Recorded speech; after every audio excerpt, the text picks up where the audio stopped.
Hello, everyone. This is Lee Andrese from Live with Lee. Thank you again for joining us on this first day of the week. I can't believe that we're already in the middle of August. It is crazy. Today, I have retired Lieutenant Colonel Emmett Spurlock. That is a mouthful for me to say, so I have to intentionally slow it down. He is not only a retired lieutenant colonel in the Army, but he is currently deployed on an extremely important mission that we're going to be talking about in the near future. In full disclosure, I am representing Mr. Spurlock, and so we are going to be talking about what his capabilities are, what his interests are, but most importantly, how he has managed his military and civilian career. And hopefully you'll all, for those of you who are transitioning out of the military, you'll get some ideas and tips and some hope. So, Lieutenant Colonel, I don't know how to, I still don't know how to address you. So what is the protocol for a retired lieutenant? Well, usually for a retired officer, it's just going to be, usually just the first name is Emmett. Now, if you were a general officer or an admiral, then a lot of times the customary salutations go along with it. So if you were a retired general, some people who knew you were in the military may refer to you as general or admiral. But generally speaking, you just refer to by your first name or Mr. Spurlock, for example. But I go by Emmett. So that's one thing that if you know me, if anybody who's watching knows me, you know I will only support those who have no ego and a dose of humility, and Emmett certainly does have that. So let's dig right into this. So you've had an impressive career in the military and now as a civilian, but I really want to take an opportunity to understand why you got into the military, why you chose the Army, and how you managed your career throughout that time. So can you give us this high-level view of all of that? Absolutely. Actually, when I was looking into the military, it wasn't my first choice. I was trying to go to college. My parents had agreed to help me get through there, but I had a younger brother, and I wanted him to have the same opportunity that I did to go to school with as little debt as possible. So I actually decided to look into the Reserve Officer Training Corps scholarships, not thinking that I had any chance in the world of getting in. Well, I submitted my request for the scholarship forms. The Army sent me one, and I filled it out, not realizing that when I went to them and said, "Is the idea of going to war is not my idea of fun." And thinking that it would be almost a turnoff to them, they actually came back and said, "Well, you're the perfect sort of person we're looking for. We do not want a warmonger." So I had a chance then to accept a 4-year scholarship, which then took some of the pressure off of my parents to help my brother out when he was going to go to school 4 years after me. And so that's how I initially got into it. So, I mean, that's a really great way of thinking about your career from the educational standpoint, right? I'm sure your parents appreciated that greatly. Absolutely. Yeah. So let's talk about that. So you get your undergrad degree, and you got your undergrad degree in what? My undergrad was in computer science with a minor in psychology. Boy, and if you are in the user experience domain and you are not banging down Emmett's door, I think we've got a problem. So with that degree, you've done quite a few things when you were in the military. Talk to us about the career strategy that you had inside the military. What was your idea there? Yeah. Well, actually, within the military, you get to choose what your career field is going to be. When I say choose, you actually request usually 3 or 4 areas that you want to specialize in, and then the military will come back and put you in a place that is going to best suit the military, but they also try to meet your needs as well. So when I was looking for what my specialty was going to be, I looked at 3 different areas because I was always looking at the longer game. I looked at military intelligence, I looked at finance, and looked at signal, which is communications. And the reason I chose those 3 was that every one of those could translate into the civilian sector quite easily. Other ones, such as armor or field artillery, those were specific to the Army, but those weren't things that I could see myself taking those skills and translating them as easy into the civilian sector. So that's how I chose those three, and I was fortunate enough to get selected for one of those, which was the Signal Corps. From that point, as I was advancing in my career as a reserve officer, I had a chance then to change streams a little bit. And what I decided to do is my ultimate goal was to one day become a general officer. In order to do that, I felt you had to have specialties, but you also had to know how all the other sectors of the military worked. And so in that case, then I went and decided to choose logistics as the next portion of my career, because I felt then having computers and logistics, there was going to be some sort of union there. Well, then I continued my career, and when I decided to volunteer to go into the military full time after 9/11, I had a chance then to work in the G3, which deals with operations overall. Uh-huh. Now, looking at, I can combine my communications background and my logistics background and tie it into operations. And so I had a chance then to be involved with day-to-day operations, we call it current operations, and also longer-term operations. As being part of the G3, there's also another component that was needed, which was for planning purposes. And I'll admit that I had a goal at that point of actually running the G3, the operations for all of the Army Reserve. Wow. In order to do that, there are three legs of the stool that I need to have. One was understanding current operations, which I did. One was understanding operations, which I did. And the third piece was understanding planning. Well, along the way, through my military education, I had a friend of mine told me about a specialty called strategic planning. And at that point, I decided to look into it. And I felt that once I actually went and followed that course, then I would be able to have all three legs of the stool that I needed to one day take over as the G3 for the Army. Along the way, also, I realized is, again, if I'm going to try to specialize or to become a general officer, I needed to further diversify. So along the way, I had other assignments that I went after.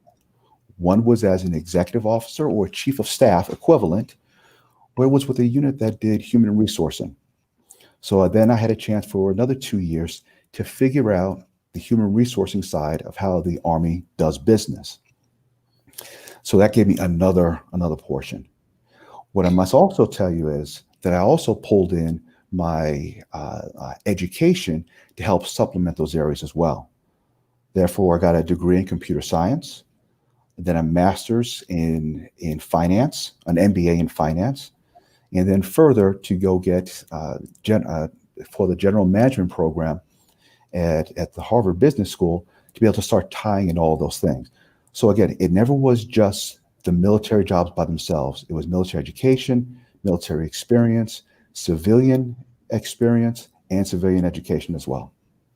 So what I'm hearing is that if you were to sit down and mentor somebody coming out of high school, thinking about college, they need to think not just about their education, but how they're going to get their education, how they're going to try to leave that education without that high debt, right?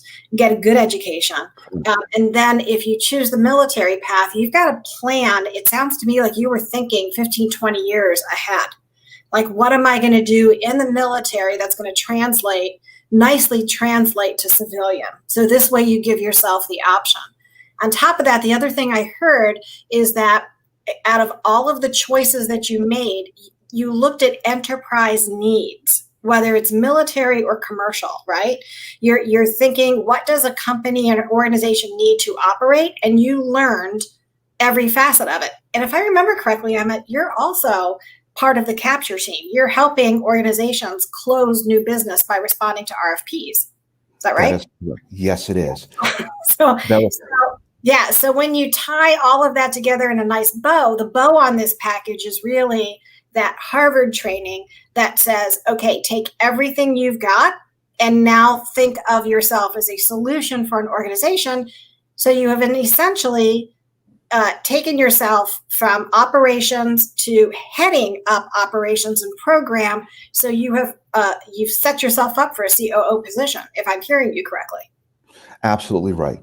I Yeah. felt that the COO type position is one where I can tap into human resources, computers, finances, operations. And I think a good COO needs to understand all of those. Doesn't have Yeah. to be an expert in all those areas, but it needs to be able to understand and be able to talk the lingo so they can hold a meaningful conversation with not just individuals in those other areas of the business, but then in group settings to be able to see where the linkages are between those different entities. So you have to understand the foundation of how things work in an organization and a military. How did you know that? I mean, you're just a college kid. How did you know? I think the way I knew it was just an innate ability in me. That's the saying is I know what I don't want to do. For example, at the time, I must admit, I did not want to make a career out of the military. But then so I was looking to how am I going to set myself up for when I get out of the military after doing my initial 8 years. But as I was progressing in it, I said, there's a lot of utility here in the military. So where else in the workforce do you get a chance to change jobs every 2 to 3 years, get thrown into something that could be brand new to you, and they say either sink or swim. You need to figure it out. You don't get that mostly in the civilian sector, but in the military sector, especially fortunate for me, I was an officer and I was working at the highest levels of our military, whether it be in the Army or the Joint Staff or international operations. I was always working at the highest levels. And as a result, I was able to see the big picture. And that's where my strategic planning came into place. But all along, I was trying to say, where do I want to be in the future? I did not want to, I had two choices, either to pick one path specifically. For example, if I want to stay with computer science and do all things related to computer science for my entire career, or I could choose some diversity where I could still get to where I want to be in the long run, but it might be a little bit longer path to get there. But along the way, I'm learning about computers, I'm learning about business, I'm learning about logistics, all along saying, what can I do to strengthen my brand so that at this point in my career, I can go to a position where I will be valued for everything I've done and that Yeah. everything that I can do going forward. So I think that we need to qualify when you talk about computers, you're not just talking about, desktop publishing here. What Emmett is not saying, and which he can only say in a limited dose, is that he works on cybersecurity, he works on large scale systems integrations, and how the technology interacts with military capabilities. So I do want to talk. So we've got a number of people who are joining us live who are currently in the transition process from the military. How do you talk about things that you can't talk about?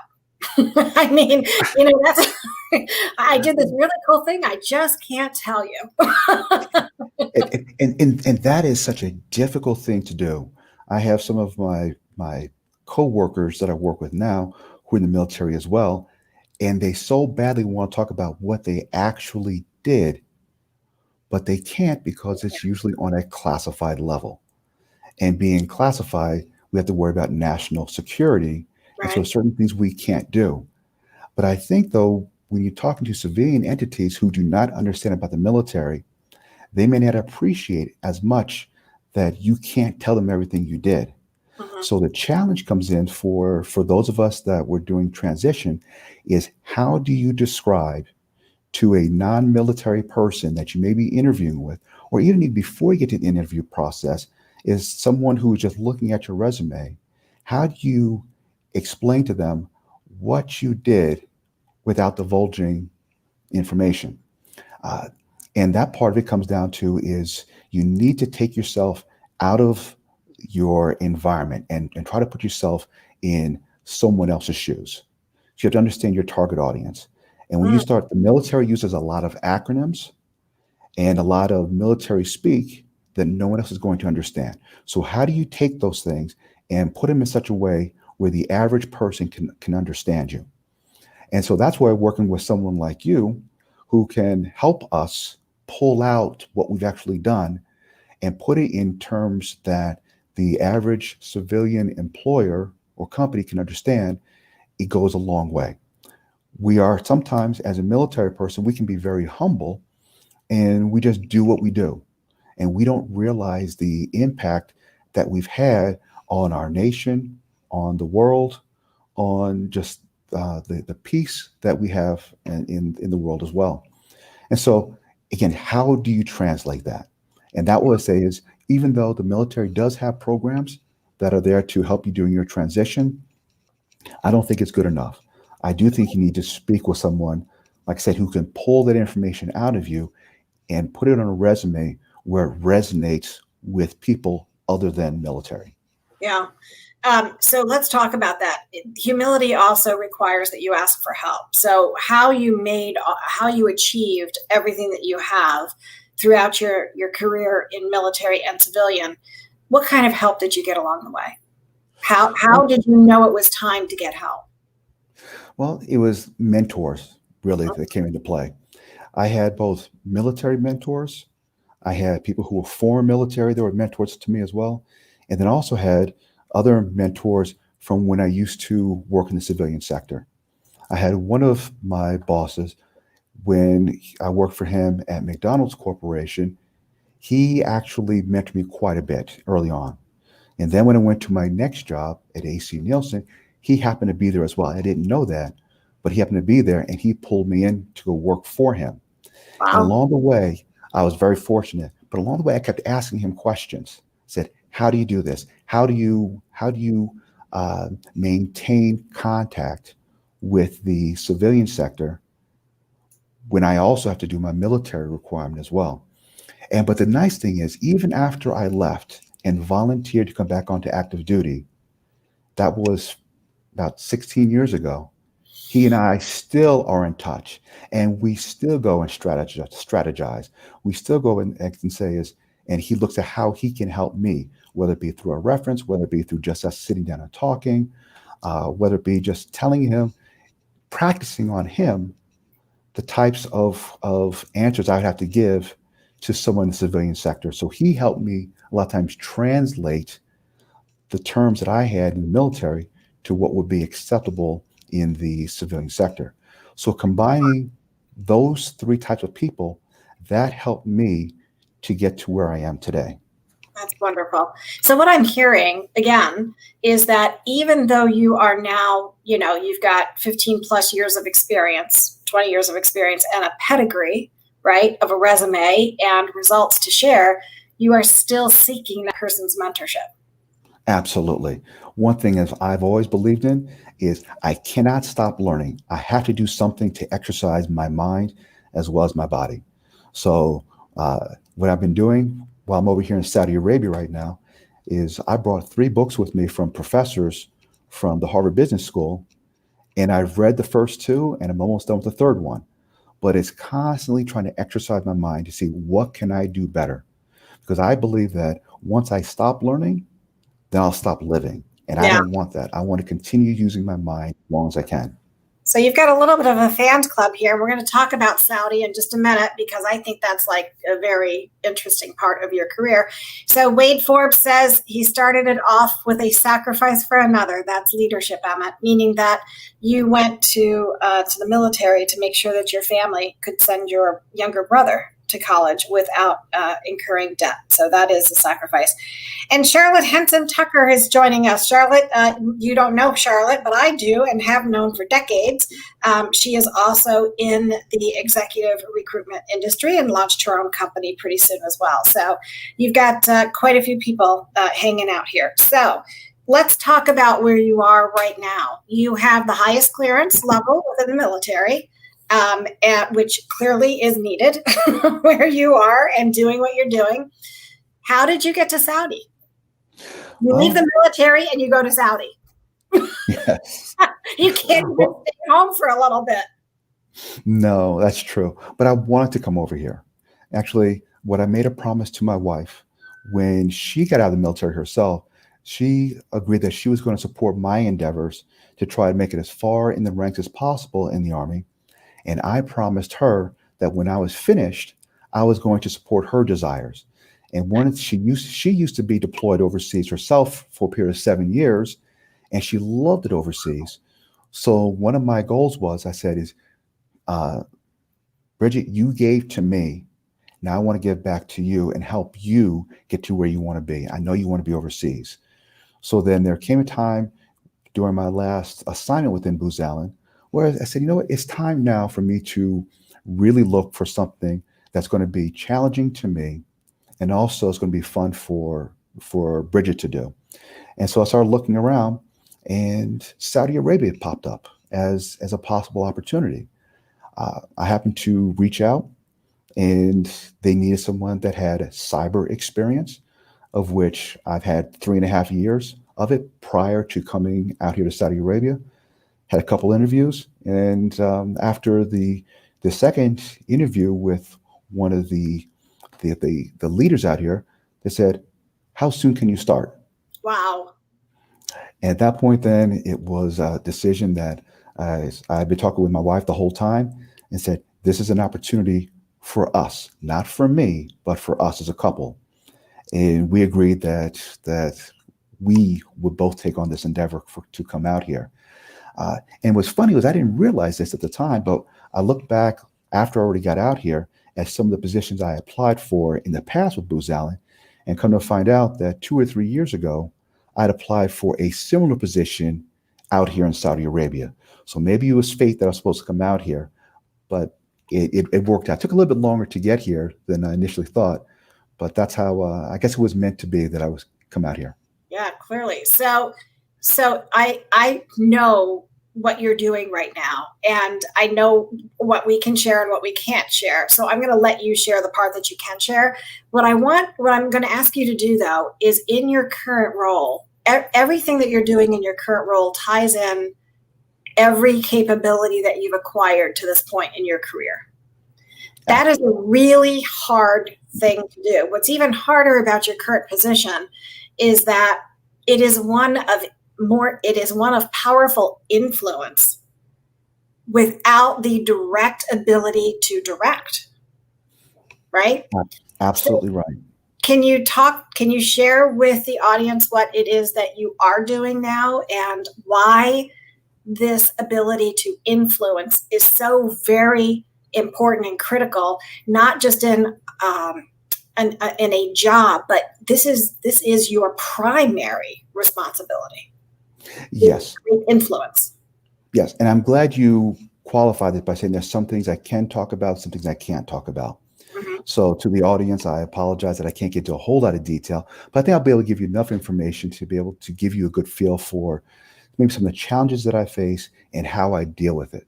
Yeah. Well, when I first came here to Saudi Arabia, actually, I had read a book about Saudi Arabia years ago, because when I was still in the military, there was a possibility that we were going to have to go over into Iraq. And as part of that, we had a staging area in Saudi Arabia. So I actually read a book about Saudi Arabia, way back in 1990, just to get an idea of what I would be exposed to.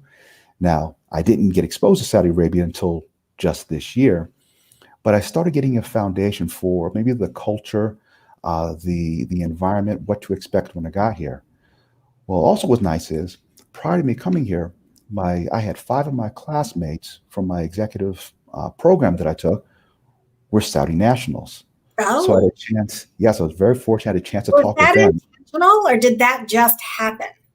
It just happened. And I Hmm. was fortunate. And actually, in my living group, I had a Saudi national was in my living group, and we became really good friends. So what I jokingly would tell him is when I found out I was coming here, I said, I'm going to use you as my cultural advisor because I know that the culture is different and I want to make sure I don't put my foot in my mouth. So please help me understand what I need to do. I'll tell you that one of the nice things that he said to me was, he goes, Emmett, just be yourself and you will be fine. See, Because he got to know me over a course of about 4 or 5 months. So when I came over here, I recognized that culture here is different than the culture in the United States. And instead of going in there like a bull in a china shop saying, here's what we're going to do, I started talking with the general about non-work related stuff. I was trying to make a connection with him because I know connections are really important to the Saudis. And so I spent the So first when time you I met. say the general, you're not talking about a U.S. Army general. You're talking about a general in the Saudi military. That is correct. Okay, just to be clear. Yes, because my role over here was to be the not just the senior advisor, but the sole advisor to a general who's responsible for all things IT and cyber related. Oh, wow. So what they were trying to do, what my job was to do, was to help them in their transformation from the way the military was doing business to a new way of thinking. And the key word there is a new way, the key phrase is a new way of thinking, Mm. because they are used to doing things a certain way. And part of my job is to try to show them another way of thinking, another way of looking at or becoming more like the other modern militaries that are around the world. And not just any modern militaries, but the successful ones. Mm. And as they recognize in this part of the world, they want to be one of the key players. And so they bring on people like me to help them out. That's a Now, big job, Emmett. I mean, that that that's not a small task. no, it's true. It's not, and you don't. Sometimes I don't realize that until I talk with someone like you, and then it really starts coming out, saying, "Well, yeah, I guess I am doing something that's really important that's going to impact another nation." Yeah. So it's not just beforehand. For my 28 years beforehand, I was supporting the U.S. military and defending our nation. But now here I'm positioned to help shape and influence another military as they try to defend their national interests as well. Now, what I've been able to do, which I think is maybe a little more on the unique side, is I didn't just focus on the cyber and IT aspect, but because of my background being a strategic planner, having done some HR, having done some logistics, and understanding the total cost of ownership of things, I was able to talk with my client about more than just cyber. I was able to talk with them about the macro picture, looking at this from the strategic vision, saying is you need to understand that as you are advancing as a military, other militaries in the region may realize they can't compete with you. So therefore, they're going to try and level the playing field. And how can they do that? In and through cyberspace. And when I did that, I was able to pull some examples, historical examples that wasn't cyber specific, but still the analogy was still the same. It still resonated, saying is if you don't have the ability to contend with an adversary or a competitor in your region, you need to look for other ways that you can compete. And by doing that, then I'm also able to pull in what in the business world we call SWOT, which is strengths, weaknesses, opportunities, and Mhm. threats.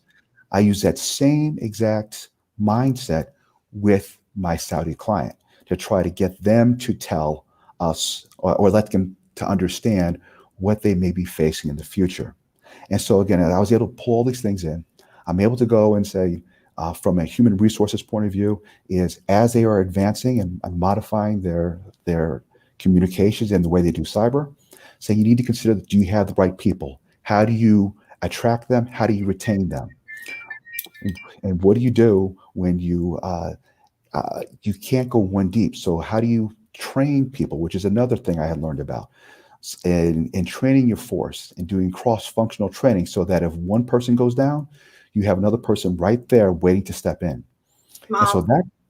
that goes into where I'm able to pull in all of my experiences over the years to focus it here on my client to say, let's not look at it just from an IT and cyber perspective, but Sorry. let's look, it's quite all right. That's my phone on my wrist. Got it. Sorry.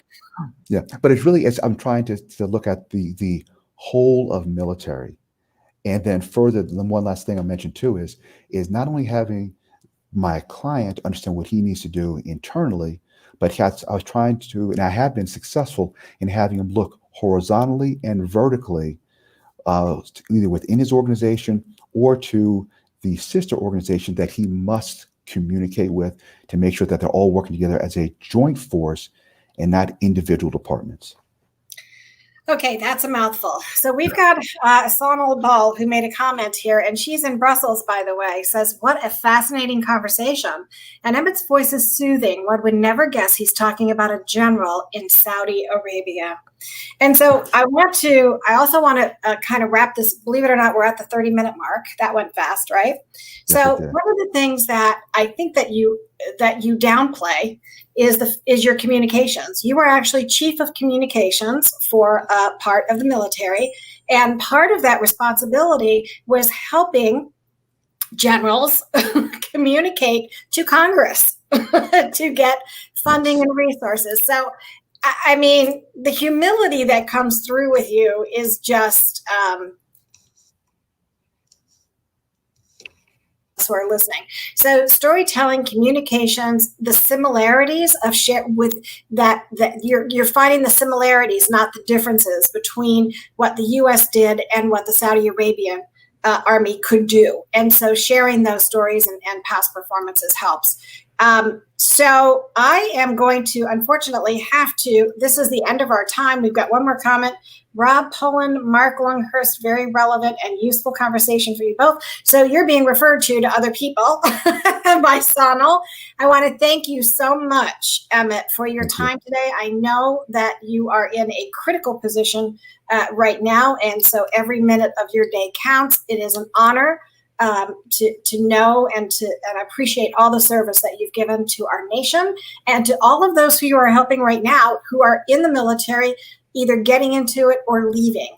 And if anyone out there is interested in working with Emmett, you can contact me directly, and I am representing him, and I'll be happy to discuss his interests and capabilities compared to your requirements. And the last comment was Darren Hood, who is working on his PhD in user experience. His humility is absolutely exemplary. Love it. Great examples and great insights. And then Wade is going to close us out.